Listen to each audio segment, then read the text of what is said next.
ষোলোর ম্যাচে রাত 10টায় মাঠে নামছে আর্জেন্টিনা, রাত 2টায় কলম্বিয়ার মুখোমুখি সুইসরা। সেনাবাহিনী দেশের জনগণের আস্থার জায়গা, প্রধানমন্ত্রী সিঙ্গাইরে গ্রীষ্মকালীন মহড়া পরিদর্শন।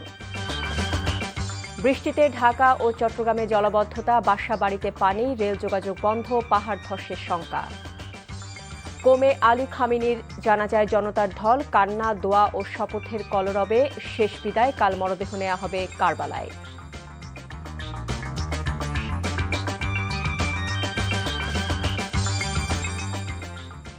আসসালামু আলাইকুম, মোহসেনা শাওন আপনাদের সবাইকে আমন্ত্রণ জানাচ্ছি এনটিভি সন্ধ্যার খবরে। শিরোনাম দেখছিলেন, এবার পুরো খবর। শেষ 16র আকর্ষণীয় লড়াইয়ে আজ রাতে মুখোমুখি হচ্ছে আর্জেন্টিনা মিশন। এই ম্যাচের উন্মাদনা ছড়িয়ে পড়েছে সহ আয়োজক দেশ কানাডাতেও। সেখানে আছেন সিনিয়র করেসপন্ডেন্ট কুশল ইয়াসির। কিছুক্ষণ আগে জানিয়েছেন সেখানকার সর্বশেষ অবস্থা। Cristiano Ronaldo, Neymar, Manuel Neuer, ওচোয়ার মতো তারকারা বিশ্বকাপ থেকে ছিটকে গেছেন। বাকি রইলেন লিওনেল মেসি। এই যাদের নাম বললাম তাদের সবারই শেষ বিশ্বকাপ ছিল এটি। এই তারকারা দীর্ঘদিন ফুটবল প্রেমীদের আনন্দ দিয়েছেন। তাদের যে ফুটবলের প্রতি মায়া, সেখানে মুগ্ধতা ছড়িয়েছেন এবং সব মিলে ফুটবলের যে আনন্দ সেটি কিন্তু বিশ্বব্যাপী ছড়িয়েছেন। এরকম বড় তারকাদের শেষ বিশ্বকাপ ছিল এটি। অন্যদিকে লিওনেল মেসি এখনও পর্যন্ত টিকে আছেন এই দৌড়ে। শেষ পর্যন্ত আসলে লিওনেল মেসির হাতে কি এই শিরোপা উঠবে নাকি সেটি এখন দেখার বিষয়। তবে 2006 সাল থেকে Manuel Neuer, Cristiano Ronaldo, Ochoa এবং লিওনেল মেসি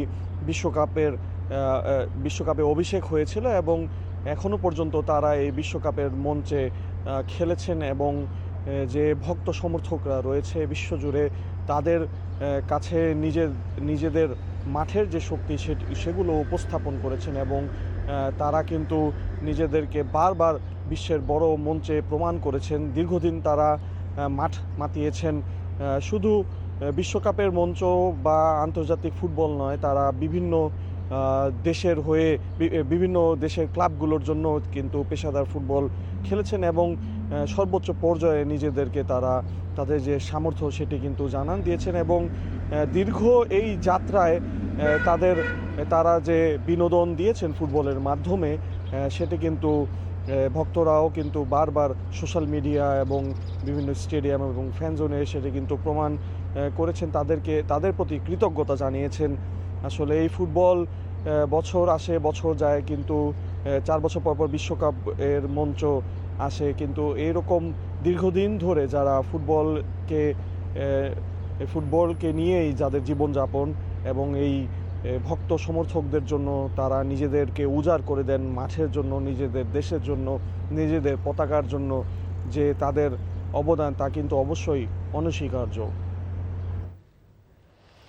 এবার অন্য প্রসঙ্গ। বাংলাদেশ সেনাবাহিনী দেশের জনগণের আস্থার জায়গা বলে মন্তব্য করছেন প্রধানমন্ত্রী তারেক রহমান। মানিকগঞ্জের সিঙ্গাইর উপজেলার সেনাবাহিনীর গ্রীষ্মকালীন মহড়া আকস্মিক পরিদর্শনে গিয়ে প্রধানমন্ত্রী জাতীয় সংকট ও আইন শৃঙ্খলা রক্ষায় সেনাবাহিনীর গৌরবময় ভূমিকার প্রশংসা করেন। শৃঙ্খলা ও সর্বোচ্চ প্রস্তুতি বজায় রাখতে সেনা সদস্যদের দিক নির্দেশনা দেন প্রধানমন্ত্রী। জাহিদ রহমানের রিপোর্ট। মঙ্গলবার সকালে মানিকগঞ্জের সিঙ্গাইরে বাংলাদেশ সেনাবাহিনীর 9ম পদাতিক ডিভিশনের 8 বীরের গ্রীষ্মকালীন প্রশিক্ষণ স্থল আকস্মিক পরিদর্শনে যান প্রধানমন্ত্রী তারেক রহমান। এ সময় প্রধানমন্ত্রী ফার্মবেস এর মহড়াস্থল ঘুরে দেখেন, কথা বলেন দায়িত্বপ্রাপ্ত জিওসি ও ইউনিট সিওর সঙ্গে। সেনা সদস্যদের পরিচালিত একটি রেড মহড়া প্রত্যক্ষ করেন সরকার প্রধান। যুদ্ধক্ষেত্রে সেনা সদস্যদের অবস্থান গ্রহণ, রণকৌশল, সমরাস্ত্রের ব্যবহার এবং বাস্তবধর্মী প্রশিক্ষণের বিভিন্ন দিক ঘুরে দেখেন প্রধানমন্ত্রী। মহড়ায় অংশগ্রহণকারী সেনা সদস্যদের জন্য রান্না করা খাবারও গ্রহণ করেন প্রধানমন্ত্রী তারেক রহমান। সরকার প্রধান সেখানে উপস্থিত সেনা সদস্যদের বলেন, বাংলাদেশ সেনাবাহিনী দেশ ও জনগণের আস্থার প্রতীক। এ সময় জাতীয় সংকট ও আইন শৃঙ্খলা রক্ষায় সেনাবাহিনীর গৌরবময় ভূমিকার প্রশংসা করেন তিনি। প্রধানমন্ত্রীর সঙ্গে উপস্থিত ছিলেন তার প্রতিরক্ষা উপদেষ্টা, সেনাবাহিনী প্রধান, প্রধানমন্ত্রীর সামরিক সচিব সহ সেনাবাহিনীর ঊর্ধ্বতন কর্মকর্তারা। Zahid Rahman, NTV news, Dhaka. টানা বর্ষণে বন্দরনগরী চট্টগ্রামে তীব্র জলাবদ্ধতা সৃষ্টি হয়েছে, ফলে চরম দুর্ভোগে পড়েছে নগরবাসী। বৈরী আবহাওয়ায় বিমানের ওঠানামা বন্ধ রয়েছে চট্টগ্রাম বিমানবন্দরে। ভারী বৃষ্টিতে বন্ধ রয়েছে চট্টগ্রাম কক্সবাজার রেল যোগাযোগ। বন্ধ সেন্ট মার্টিন দ্বীপের সঙ্গে নৌ যোগাযোগও। এদিকে পাহাড় ধসে এক নারী এবং দেয়াল ধসে এক ব্যক্তির মৃত্যুসহ বেশ কয়েকজন আহত হয়েছে। রাঙামাটিতে গাছ চাপায় মারা গেছে একজন। ইমরুল কায়েসের ডেস্ক রিপোর্ট। টানা বৈরী আবহাওয়ায় বন্দরনগরী চট্টগ্রামের বেশ কয়েকটি নিচু এলাকায় জলাবদ্ধতা সৃষ্টি হয়েছে। ভারী বৃষ্টিতে নগরীর চকবাজার, কাতালগঞ্জ, রেওয়াজউদ্দিন বাজার, আগ্রাবাদ, বাকুলিয়া, চান্দগাঁও, পতেঙ্গা ও কোয়াইশ সহ বিভিন্ন এলাকার সড়ক পানিতে তলিয়ে গেছে। রিক্সা করে যে মানুষ যাবে সেই পজিশনে নাই, কেন রিক্সাওয়ালাও প্যাসেঞ্জার নিয়ে টানতে পারতেছে। গাড়ি চালাতে পারি না, সকালে তো বারে জাল হয়েছে, মারতাম ফাইতেছি না। অনেক স্থানে বাসাবাড়ি ও দোকানে পানি ঢুকেছে। যান চলাচল ব্যাহত হচ্ছে নগর জুড়ে। এতে দুর্ভোগে পড়েছেন নগরবাসী। বৈরী আবহাওয়ায় চট্টগ্রামের বিভিন্ন স্কুলের অর্ধবার্ষিক পরীক্ষা স্থগিত করেছে বিদ্যালয় কর্তৃপক্ষ। আমাদের এখানে প্রচুর পানি, আমরা যাতায়াতের অনেক সমস্যা। খানার অবস্থা তো অনেক খারাপ। ভারী বর্ষণ ও পাহাড় ধসে কক্সবাজারের 15টি গ্রামের নিম্নাঞ্চল প্লাবিত হয়েছে। জেলার রামু, টেকনাফ, চকরিয়া ও ঈদগাঁও উপজেলার বেশ কিছু এলাকায় জলাবদ্ধতা দেখা দিয়েছে। এদিকে টানা বৃষ্টিতে রাঙামাটির বাঘাইছড়িতে ধসে পড়া গাছের নিচে চাপা পড়ে এক ব্যক্তি মারা গেছেন। পাহাড় ধসের আশঙ্কায় ঝুঁকিপূর্ণ এলাকা থেকে মানুষকে নিরাপদে সরে যেতে মাইকিং এর পাশাপাশি আশ্রয় কেন্দ্র খুলেছে স্থানীয় জেলা প্রশাসন। এখন সামনে যদি বৃষ্টিপাত যদি বেশি হয় তাহলে আমরা আশ্রয় কেন্দ্র যাবেন এরকম আশা ভরসা করবো। মাঝারি বর্ষণ চলছে, এখনো ভারী বর্ষণ শুরু হয়নি, কিন্তু আমরা সতর্কতামূলকভাবে পাহাড়ে যারা বসবাস করছে, আমাদের যে জনগোষ্ঠী আছে তাদেরকে দ্রুত আমরা সরিয়ে নিচ্ছি এবং প্রয়োজনীয় সহায়তার আমরা ব্যবস্থা করছি উপজেলা প্রশাসন এবং জেলা প্রশাসন রাঙামাটি থেকে। টানা বর্ষণে পর্যটক ও জনসাধারণের জানমালের নিরাপত্তায় বিবেচনায় আগামী 10 জুলাই পর্যন্ত বান্দরবনের সবগুলো পর্যটন স্পট বন্ধ ঘোষণা করেছে প্রশাসন। পাশাপাশি বিভিন্ন পর্যটন স্পটে আটকে পড়া দর্শনার্থীদের উদ্ধারে কাজ করছে স্থানীয় প্রশাসন। রাতে মাটি ধস হইতেছে, পাহাড় ধস হইতেছে, ছোট বাচ্চা কাচ্চা নিয়ে আমরা আতঙ্কতে আছি। প্রশাসন এবং সাথে যত সরকারি দপ্তর আছে, এমনকি সিভিল সার্ভিস, সিভিল সার্জন থেকে শুরু করে হসপিটাল বা মসজিদগুলোতেও প্রচার প্রচারণা করা হচ্ছে। সকল সরকারি দপ্তর অ্যাওয়ার আছে এবং সবাই আসলে আমরা সম্মিলিতভাবে কাজ করছি। মৌসুমী বায়ুর প্রভাবে আগামী 2-3 দিন বৃষ্টিপাত অব্যাহত থাকতে পারে বলে জানিয়েছে আবহাওয়া office. Imrul Kayes, NTV news desk. সারাদিনের টানা বৃষ্টিতে রাজধানীর বিভিন্ন এলাকায় দেখা দিয়েছে তীব্র জলাবদ্ধতা। সড়ক, অলিগলি ও আবাসিক এলাকায় জমে থাকা পানিতে চরম দুর্ভোগে নগরবাসী। ব্যাহত হয়েছে স্বাভাবিক জনজীবন। সকাল থেকে থেমে থেমে ভারী বৃষ্টিপাতের কারণে অনেক গুরুত্বপূর্ণ সড়কে দেখা যায় জলাবদ্ধতা। এতে ধীর গতিতে চলেছে যানবাহন, কোথাও কোথাও সৃষ্টি হয়েছে দীর্ঘ যানজট। কর্মজীবী মানুষ, শিক্ষার্থী ও জরুরি কাজে বের হওয়া সাধারণ মানুষকে গন্তব্যে পৌঁছতে পোহাতে হয়েছে সীমাহীন ভোগান্তি। অফিস থেকে বের হয়েছি, অনেকক্ষণ তো দাঁড়ায় আছি, গাড়ি পাচ্ছি না, অনেকক্ষণ তো দাঁড়ায় আছে, প্রায় 20 মিনিটের মতো হয়ে গেছে। অনেক ভোগান্তির শিকার হয়েছি। আপনার গাড়ি নাই, রিক্সা নাই, কোনো কিছুই নাই। মেট্রো রেলে আসলাম, এসে রিক্সা নিলাম, আমি যাব ধানমন্ডি জিগাতলা। রিক্সা বলতেছে 100 টাকা ভাড়া। এই ভাড়াটা ভোগান্তি বেশি আর কি। প্রধানমন্ত্রী তারেক রহমানের সঙ্গে দেখা করেছেন জুলাই গণ অভ্যুত্থানে শহীদ আব্দুল্লাহ বিন জাহিদের মা ফাতেমাতুজ জোহরা। দুপুরে জাতীয় সংসদ সচিবালয়ে প্রধানমন্ত্রীর দপ্তরে ক্যান্সারে আক্রান্ত সন্তান মাহমুদুল্লাহ বিন জিসানকে নিয়ে তিনি দেখা করেন। এ সময় প্রধানমন্ত্রী জিসানের চিকিৎসার খোঁজ নেন এবং তার মাকে চাকুরির আশ্বাস দেন। 2024 সালের 5 আগস্ট রাতে গুলিবিদ্ধ হয়ে শহীদ হন ফাতেমার বড় ছেলে। এর ঠিক 2 সপ্তাহ পর ছোট ছেলে জিসানের ক্যান্সারে আক্রান্তের খবর জানতে পারে পরিবারটি। ভাইয়ের মৃত্যুর 7 মাস পর বাবাকেও হারায় ছোট জিসান। ক্যান্সার চিকিৎসার শুরু থেকেই জিসানকে সহযোগিতা করে আসছে আমরা বিএনপি পরিবারের প্রধান পৃষ্ঠপোষক বিএনপি চেয়ারম্যান প্রধানমন্ত্রী তারেক রহমান। জুলাই জাতীয় সনদ বাস্তবায়নে অবিলম্বে সংবিধান সংস্কার পরিষদ গঠনের দাবি জানিয়েছে 11 দলীয় জোট। দুপুরে সংসদ ভবনের সামনে মানিক মিয়া অ্যাভিনিউয়ে জুলাই সনদ ও গণভোট বাস্তবায়নের দাবিতে মানববন্ধন কর্মসূচিতে জোট নেতারা এ দাবি জানান। এ সময় তারা বলেন, দাবি না মানা হলে প্রয়োজনে আরেকটি বিপ্লব হবে। পরে 11 দলীয় ঐক্য ও জুলাই আন্দোলনে হতাহতদের পরিবারের পক্ষে স্পিকার হাফিজউদ্দিন আহমেদের কাছে 5 দফা দাবি সম্বলিত স্মারকলিপি তুলে দেওয়া হয়। এর মধ্যে গণভোটের রায় বাস্তবায়নে অবিলম্বে বাধ্যতামূলক কর্মপরিকল্পনা প্রণয়নের আহ্বান জানানো হয়েছে। এছাড়াও তিস্তা ব্যারেজ মহাপরিকল্পনা, চীন মিয়ানমার বাংলাদেশ ইকোনমিক করিডোর এবং বাংলাদেশে চীনের বিনিয়োগ ও প্রস্তাবিত বিভিন্ন প্রকল্প নিয়ে বিস্তারিত আলোচনা হয়। বাংলাদেশের রাজনীতির এখন প্রধান সংকট এই গণভোটের রায় বাস্তবায়ন না হওয়া। এটা যদি বাস্তবায়ন না হয়, এই সংকট বাংলাদেশের রাজনৈতিক সংঘাতের দিকে নিয়ে যেতে পারে। বাংলাদেশ রাষ্ট্রটিকে একটি গণতান্ত্রিক রাষ্ট্র হিসেবে বিনির্মাণ করতে হলে অবশ্যই জুলাই সনদের যে গণভোটের গণরায়, সেই গণরায়কে অবশ্যই বাস্তবায়ন করতে হবে।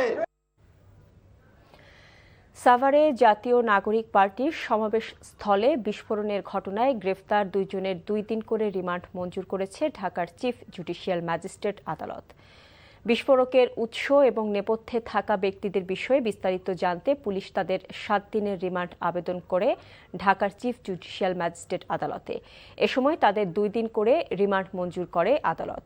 এর আগে ভোরে সাভারে আনন্দপুর মহল্লায় অভিযান চালিয়ে তাদের গ্রেফতার করা হয়। তারা হলেন মোহাম্মদ নুরুল ইসলাম ও মোহাম্মদ সজীব।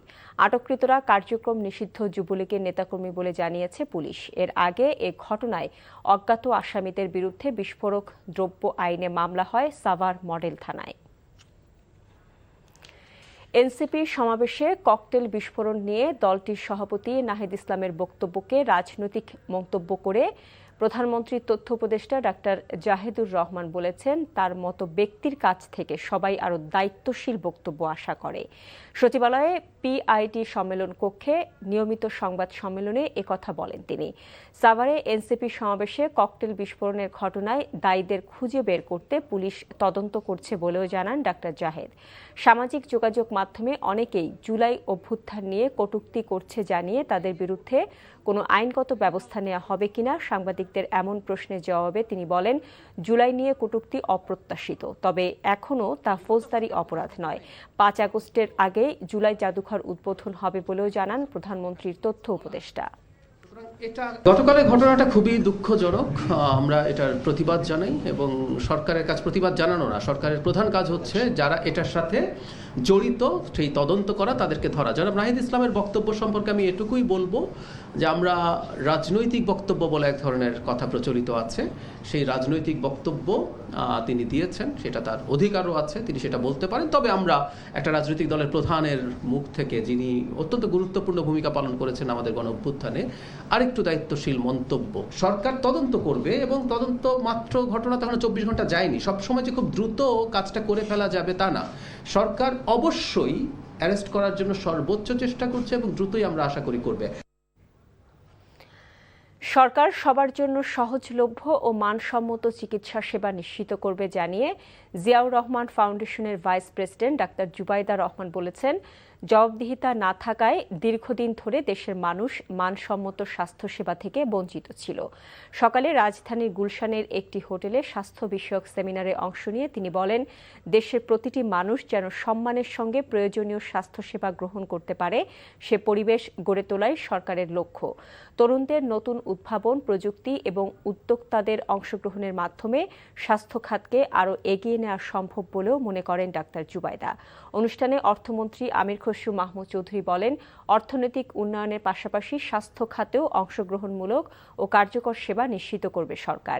এজন্য সরকারি ও বেসরকারি উভয় খাতকে সমন্বিতভাবে কাজ করার আহ্বান জানান তিনি। Large generation of young people whose energy, digital fluency, imagination and sense of social purpose are among our greatest national assets. We can give these young people the tools, training, mentorship and opportunities to turn their ideas into action. We need to connect them with communities, health systems, researchers, social and private sector innovators, investors and public institutions so that their creativity can be directed towards solving the health problems that matter most. ভারতের সাথে গঙ্গা পানি বন্টন চুক্তি নবায়ন করতে চায় সরকার। সংসদে এমনটা জানিয়েছেন পানি সম্পদ মন্ত্রী শহীদুদ্দীন চৌধুরী অ্যানি। ভূগর্ভস্থ পানির উপর নির্ভরশীলতা কমাতে বিকল্প উৎস ব্যবহারের পরিকল্পনা সরকার বাস্তবায়ন করছে বলে সংসদকে জানিয়েছেন পানি সম্পদ মন্ত্রী। অন্যদিকে জনপ্রশাসন মন্ত্রী আব্দুল বারী জানিয়েছেন ৮,০৯৯টি ক্যাডারের শূন্য পদে দ্রুত নিয়োগের পরিকল্পনা নিয়েছে সরকার। সংসদে প্রশ্নোত্তর পর্বে তারা এসব কথা বলেন। জুলাই গণ অভ্যুত্থানের দ্বিতীয় বর্ষপূর্তি উপলক্ষে দেশজুড়ে এনসিপির জুলাই পথযাত্রা কর্মসূচিতে সাভারে হামলার ঘটনার বিষয়ে সংসদে প্রশ্ন রাখেন এনসিপির সদস্য সচিব আক্তার হোসেন। জবাবে আইনমন্ত্রী জানান, এ বিষয়ে কঠোর ব্যবস্থা নেবে সরকার। যারা শ্রোতারা আছেন তাদের মাঝখানে সেখানে একটা বিস্ফোরণ ঘটানো হয়, ভয়াবহ বিস্ফোরণ, এবং সেই বিস্ফোরণে অনেকেই হতাহত হন, রক্তাক্ত হন। সেখানে বিরোধী দলীয় চিফ হুইপ উপস্থিত ছিলেন, আমি নিজে উপস্থিত ছিলাম, আরো নেতৃবৃন্দ উপস্থিত ছিলেন। ভয়াবহ ক্ষতির মধ্যে আমরা পড়তে পারতাম। এমত অবস্থায় যারা পতিত স্বৈরাচার আছে এবং যারা নানাভাবে সমাজে স্বাভাবিকীকরণের দিকে অগ্রসর হচ্ছে, তাদের ব্যাপারে আসলে সরকারের তরফ থেকে পদক্ষেপ কি? আমরা আশ্বস্ত করতে পারি যে এর সাথে যদি কেউ জড়িত থাকে তার বিরুদ্ধে আইনিভাবে যতটা পদক্ষেপ নেওয়া সম্ভব, স্বচ্ছতার সাথে ততটা কঠোর পদক্ষেপই সরকার নেবেন। জামায়াতে ইসলামীর আমির ও বিরোধী দলীয় নেতা ডক্টর শফিকুর রহমানের সঙ্গে সৌজন্য সাক্ষাৎ করেছেন চীনের রাষ্ট্রদূত ইয়াও ইয়েন। সকালে মিন্টু রোডে বিরোধী দলীয় নেতার সরকারি বাসভবনে সৌজন্য সাক্ষাৎ করতে যান চীনের রাষ্ট্রদূত। এ সময় চীনা রাষ্ট্রদূতের সঙ্গে দেশটির রাজনৈতিক সেকশনের পরিচালক ঝ্যাংজি ও পলিটিক্যাল অ্যাটাচ রুকি উপস্থিত ছিলেন। আন্তরিক ও সৌহার্দ্যপূর্ণ পরিবেশে অনুষ্ঠিত বৈঠকে দুদেশের পারস্পরিক স্বার্থ সংশ্লিষ্ট বিভিন্ন বিষয় নিয়ে আলোচনা হয়। এ সময় দুই দেশের জনগণের কল্যাণ, রাজনৈতিক এবং কূটনৈতিক বন্ধুত্বপূর্ণ সম্পর্ক, অর্থনৈতিক উন্নয়ন ও পারস্পরিক বাণিজ্য সম্প্রসারণের কথা উঠে আসে আলোচনায়। তথ্য ও সম্প্রচার মন্ত্রী জহিরুদ্দিন স্বপন বলেছেন, আওয়ামী লীগ সরকারের তৈরি করে যাওয়া ভঙ্গুর অর্থনীতি মোকাবেলাই বর্তমানে সবচেয়ে বড় চ্যালেঞ্জ। দুপুরে রাজধানী রমনার অফিসার্স ক্লাবে ন্যাশনাল লাইফ ইন্স্যুরেন্স পিএলসির প্রতিষ্ঠার ৪২ বছর পূর্তি উপলক্ষে আয়োজিত অনুষ্ঠানে তিনি বলেন, ক্ষমতায় আসার আগে রাষ্ট্রের বিভিন্ন সমস্যা চিহ্নিত করেছে সরকার। অনুষ্ঠানে ন্যাশনাল লাইফ ইন্স্যুরেন্স পিএলসির চেয়ারম্যান, পরিচালনা পর্ষদের সদস্য, ঊর্ধ্বতন কর্মকর্তা ও দেশের বিভিন্ন প্রান্ত থেকে আসা প্রতিনিধিরা অংশ নেন। এ সময় গ্রাহক সেবা, প্রযুক্তি নির্ভর বীমা কার্যক্রম এবং দেশের বীমা খাতের উন্নয়নে কাজ করে যাওয়ার প্রত্যয় ব্যক্ত করেন বক্তারা।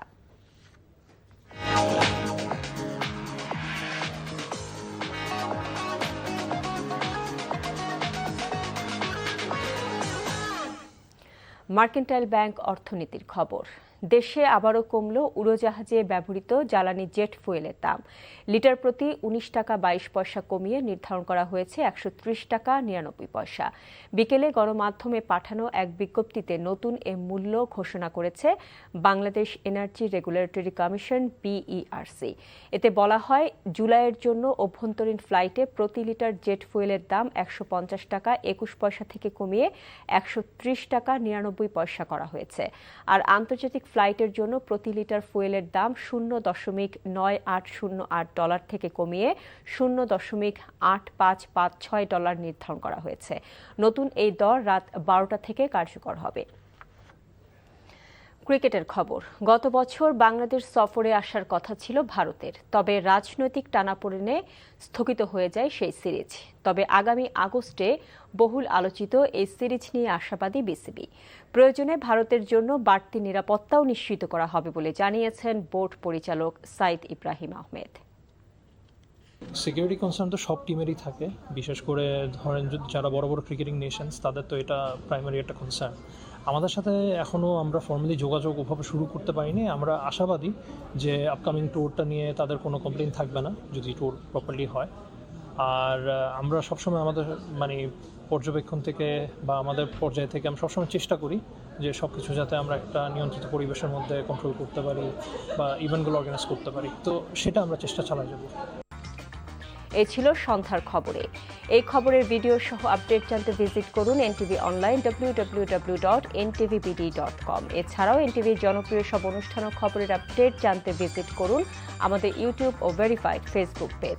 রাত 10:30টায় রাতের খবর দেখার আমন্ত্রণ রইল। এতক্ষণ সাথে থাকার জন্য সবাইকে ধন্যবাদ।